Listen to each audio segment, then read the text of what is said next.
The crowd moved like a restless tide, surging and breaking against the walls of the train station. Announcements bled through the speakers, muffled, lost in the echo of footsteps and rolling suitcases. She stood still in the middle of it all, a pale figure pressed against the blur of strangers. Her fingers clutched the small leather suitcase tighter, knuckles paling, as if it were the only thing keeping her from drifting away. A red scarf, loose, trembling in the wind that crept through the open doors, clung to her shoulders like a secret she hadn't learned how to keep. She didn't blink much. She only watched. People reunited with laughter that shook the air. Others parted with hurried kisses, promises barely spoken before swallowed by the noise. But her eyes, they searched past it all, as if someone she once knew might appear between the gaps. The watch on her wrist was cracked. A thin line of glass, splitting the numbers into a crooked horizon. Every time she checked it, her pulse grew sharper, like the seconds themselves were cutting her open. Her hands shook when she tried to straighten the scarf. Maybe it was the cold. Maybe not. Somewhere behind her, a boy laughed too loud. A man cursed at his phone. A child cried for candy. The world pressed forward in fragments, but she stayed there, rooted, like time would obey her silence. Her lips parted, barely. A whisper formed, not meant for anyone. You left before the storm. She swallowed, her throat tight, the words burning as if they were too heavy to hold inside. The scarf slipped off her shoulder. She caught it just before it hit the ground, fingers trembling, as though the fabric itself might vanish if she let it go. A voice over the speaker called out the next departure. Her train. People surged again, a new wave pushing past her. She inhaled, sharp, but her body didn't move. She remembered the hospital smell, cold, metallic, sterile, like the world had stopped breathing. His voice, warm one moment, gone the next. He had walked out before the surgery, before the cut, before the fight. Now the air was thick with a different weight. She felt it on her skin, in the scarf twisting around her neck, in the way strangers' eyes slid past her without stopping. Somewhere, she thought, he was waiting. Not here. Not now. But waiting for something he could no longer name. Her grip on the suitcase handle deepened until her wrist ached. She stepped forward at last, into the rushing current of bodies, her eyes burning with a silence louder than all the noise around her. The cracked watch ticked once. Then again. And she disappeared into the crowd. The train rocked gently, a low hum threading through the floor, through her shoes, into her bones. She sat by the window, suitcase pressed close to her side as if it were breathing with her. The red scarf was coiled in her lap now, its frayed edge between her fingers. She twisted it until her knuckles turned white. Outside, the platform drifted away in fragments, faces, signs, flickering lights. People waved until their arms grew tired. Families pressed palms against glass, their goodbyes both heavy and sweet. She watched them, and a hollow ache opened wide inside her chest. No one had ever waved for her. Her mind slid backward, uninvited. The suitcase, its handle wrapped in her trembling grip, was not new. Its leather had thinned in places, corners scuffed from years of being dragged through hallways that smelled of mold and chalk. She remembered her father's hands, broad and cracked, setting it by her bed the day she first left home. Don't let anyone decide where you can or can't go, he had said. His voice had carried weight, even then, though his pockets had been empty. She swallowed hard now. The suitcase was more than luggage. It was proof. Proof that she had survived nights of counting coins, mornings of silence in kitchens too cold to belong to anyone. Proof that she hadn't broken when he walked out on her, the man who had sworn to stay, then left her before the knife and the mask and the sterile hum of the machines. Her reflection caught in the windowpane. Eyes rimmed red, skin pale under the overhead lights. She looked like someone halfway between vanishing and becoming. She shifted the scarf to her cheek, letting the fabric brush against her skin. The red was too bright, too alive. It reminded her of something dangerous, like a wound she had chosen to keep open. The carriage door clicked, and footsteps moved down the aisle. She didn't turn, not immediately, but she felt it, someone's gaze anchoring her in place. When she finally looked, she saw him. A stranger, tall, dark coat buttoned high, standing a few seats away. He didn't sit, didn't speak. Only watched, as if the silence between them carried more weight than words ever could. Her chest tightened. She looked back out the window quickly, pretending not to notice, though her pulse betrayed her. The scarf slipped again, half falling to the floor, but she clutched it back. Minutes stretched thin. The train's rhythm grew louder, pressing in on her thoughts.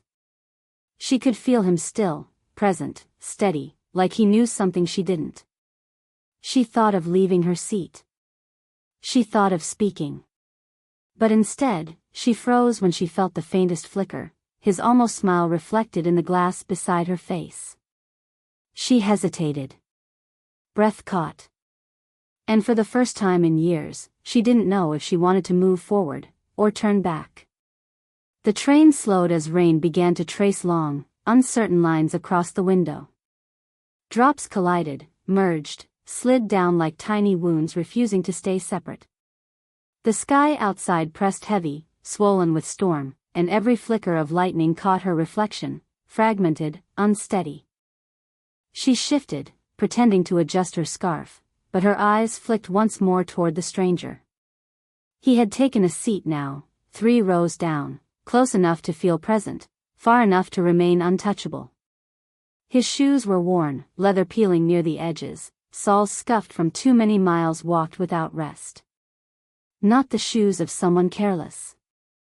Not the shoes of someone untouched. When he reached into his coat, her breath caught. But it wasn't a threat. Just a wallet, edges frayed. A photograph slipped partly into view, held in fingers that lingered too long before tucking it back. She saw only a blur of faces, a woman, a child, before it disappeared again. Her chest tightened. She shouldn't care. And yet she did. Because she knew the language of worn things. The suitcase at her side bore the same story. The scarf, frayed at the edges. The cracked watch ticking unevenly on her wrist. Objects didn't lie. They carried the fingerprints of survival. She turned back to the window, but the glass betrayed her. His reflection hovered there, faint, layered over her own, like a mirror she hadn't asked for. She hated how familiar it felt. The rain thickened. Thunder rolled deep, unsettling, as though the world itself couldn't decide whether to break open or hold back. She pressed her palm flat against the glass, cold biting her skin, and thought, should leave before this means something. But her body didn't move. The conflict tore at her quietly. Part of her wanted to stand, drag her suitcase down the aisle, disappear into another carriage, another silence. The other part, a part she didn't trust, leaned closer to the storm, to the stranger's presence that felt less like chance and more like design. Her father's words rose again, uninvited, "Don't let anyone decide where you can or can't go." Yet here she was, bound not by his absence, but by the magnetic pull of someone else's brokenness. Lightning lit the stranger's face for a brief second. His expression was unreadable, neither threat nor comfort, but something caught in between. And then, almost deliberately, he looked away. Her pulse raced, breath unsteady. The scarf slipped again, brushing the floor, but this time she didn't pick it up. She let it rest there, like an offering, or a test. He didn't move either. Silence stretched between them, taut as wire. And when the thunder cracked again, she wondered, was this fate reaching for her? Or a trap waiting for her to step closer? The question lingered, unanswered, as the train pressed deeper into the storm. The train lurched, a sudden jolt that made her suitcase shift against her leg. She caught it, gripping harder than she needed to, as if the leather could steady her lungs. Around her, passengers stirred, newspapers folding, voices rising, a cough echoing down the aisle. Ordinary noise. Yet in her chest, silence pressed like stone. She rose. Her knees trembled, but she rose anyway, scarf still abandoned near her seat. One step into the aisle and the storm outside seemed to surge louder, as if mocking her hesitation. She could leave now. Walk to the next carriage. Lose him in the blur of strangers. Her father's words burned again, don't let anyone decide where you can or can't go. But another voice tangled through her ribs, and what if it isn't them deciding? What if it's you? Her throat closed.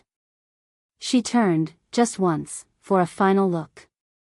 The scarf wasn't on the floor anymore. Her breath froze. It was in his hand. Not clutched, not claimed, only held gently, as though the fragile threads might collapse under the weight of him. His gaze didn't meet hers at first. He studied the fabric, his thumb brushing its frayed edge with a strange tenderness. Only then did he lift his eyes. Something unspoken crossed between them, heavy and sharp. A woman 2 seats away muttered to her companion, voice just loud enough, "Some people carry more than just bags, they carry silence." The words were meant to be nothing. Background noise.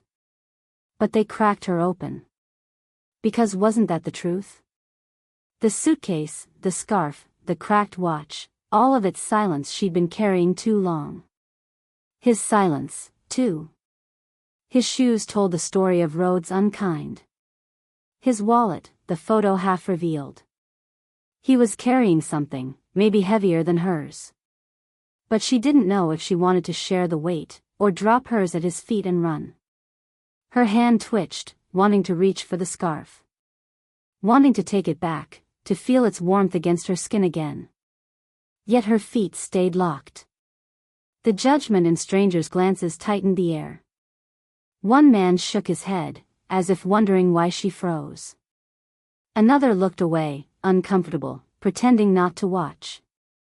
Her lips parted, air trembling inside them. Why, the word barely escaped, fractured, incomplete. His eyes held hers. No answer. Just that unbearable stillness. The train roared forward, thunder outside pacing its speed. The scarf fluttered slightly in his hand, like it belonged to both of them now, or to neither. Her chest heaved, a near breakdown breaking against her ribs. One step forward, or one step back, would change everything. But she didn't move. Not yet. The train slowed, the storm outside unraveling into heavy sheets of rain that smudged the world into gray. The intercom crackled with the name of the next station. She clutched the suitcase closer, chest heaving with a rhythm too uneven to ignore. He rose before she did, the red scarf still folded carefully in his hand. Passengers shifted to make space, eyes darting, judgment quiet, but sharp as knives. She wanted to shrink. Instead, she stood, too, her knees trembling. The crowd pressed them forward, a tide of umbrellas and damp coats spilling onto the platform. Neon lights reflected on wet pavement, slicing the night into restless fragments. She thought she'd lose him in the blur. But he didn't vanish. He was waiting just beyond the gates. Her pulse snapped against her skin when she saw what he carried now, not just the scarf. A folder. Its corner slipped open, and she caught the name printed in bold letters. Her own. The company she had applied to, the one she had bet everything on, inked across the page like fate mocking her. And beneath it, his name. Not stranger. Not coincidence. The man was the owner. Her breath stumbled. She nearly turned, nearly fled, but her feet refused. Because the scarf, yes, the scarf, was not hers anymore. He held it with the reverence of something older, deeper. And when his fingers brushed its threads, his eyes flickered with pain too raw to fake. Later, In the blur of headlights and thunder, she would remember what he whispered under his breath, just soft enough for her to catch. It was hers. She didn't need to ask who. The weight in his voice told her. A daughter. Gone. The red scarf carried not warmth, but grief. The cracked watch on her wrist ticked louder, as though it recognized the moment, dragging her back to the first fracture of glass. Her father's words echoed again, "Don't let anyone decide where you can or can't go." But now the echo bent differently. Not a warning, an invitation. A dare. The point of no return pressed against her ribs.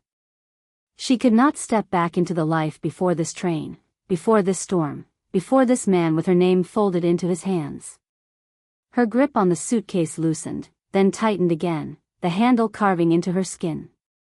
She followed him through the rain-slick streets, every step burning like betrayal and promise stitched together. And when the glass doors opened into a room lit too bright, too sharp, she knew, she had already chosen. Even if she didn't yet know what. The glass doors closed behind her, sealing out the storm. Inside, the air was too still, too polished. The walls hummed with power, the kind that crushed quietly rather than shouted. She clutched her suitcase, her pulse loud against the silence. He was already waiting at the far end of the room, the red scarf draped across his hand like a line between them. For a moment, she thought he would speak first. But he didn't. He only looked at her, the weight of his silence dragging her forward step by step. "You knew," she whispered at last, her voice thin but steady.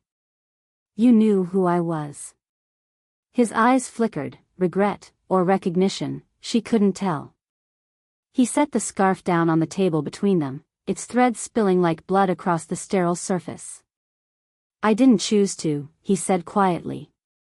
"But sometimes the past walks back to you. Even if it wears a different face." Her breath caught. She wanted to demand answers, to scream, to run. Instead, she stared at the scarf, unable to touch it. "It wasn't mine to carry," she said. "No," he agreed. "It was hers. My daughter's." His voice cracked on the word, sharp and unguarded. "She wore it on her last morning. The day the world decided it could take what it wanted." The suitcase handle burned against her palm. All the years of scraping, surviving, dragging herself toward this moment, suddenly they weren't about him. Or the surgery. Or even revenge. They were about weight. And what you chose to put down. Her eyes drifted to the cracked watch on her wrist. Its broken glass had always mocked her, a reminder of fragility. Now, in the fluorescent light, it looked different, like a scar that had healed crooked, but healed nonetheless. "You left before the storm," she whispered, the words she had spoken once into the station's chaos.